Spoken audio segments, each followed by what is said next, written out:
Kung isa ka na content creator, so kay bahogig ka sa tanan, no?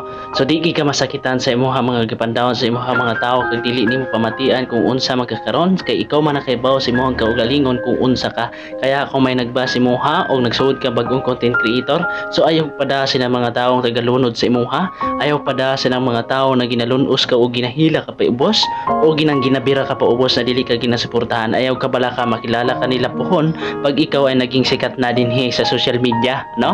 Okay raman po mag-content creator ka o mag-isa ta ka content creator basta wala lang tayo kita makan, wala lang tayo nagbinastos din sa social media, basta gigamit na tong social media sa maayo, okay ra kaayo na mag-content creator ta. Pero kasagaran mag sa mga nagko-content ng mga content creator din ha, lalo na sa mga baguhan o medyo nag-angat lang, so ginadahon gid sa iban, lalo na sa imong mga kapamilyahan na dili ka ginasuportahan.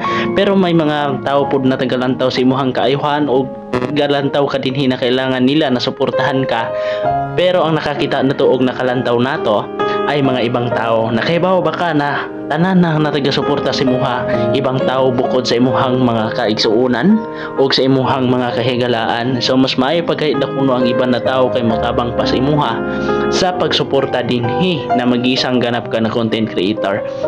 Damo kayo ang nagundang sa mga bagong nagsugod na pag-content creator tungod kay damo kayo ang dili nila gusto, dili nakagusto sila mga content mo ingon na ay inana naman nagunsa man kadina sa social media na ginana nagpakaora ka o inana kita mga ka-idol, pero ayaw na ninyo pamatia ninyo yung kagalingon kung asa mo naging happy, kung asa mo naging malipayon dito mo mga igsuon kay ina manggod sila tagapanghila o pagsubok lang na sa tua o taga-try lang na sila sa tua kung unsa ta kining gitrayan lang ta nila, or sabi nga nila pagsubok lang daw na sa ating buhay para po iyan po ay ating malagpasan lahat, may magagandang ganap po yan.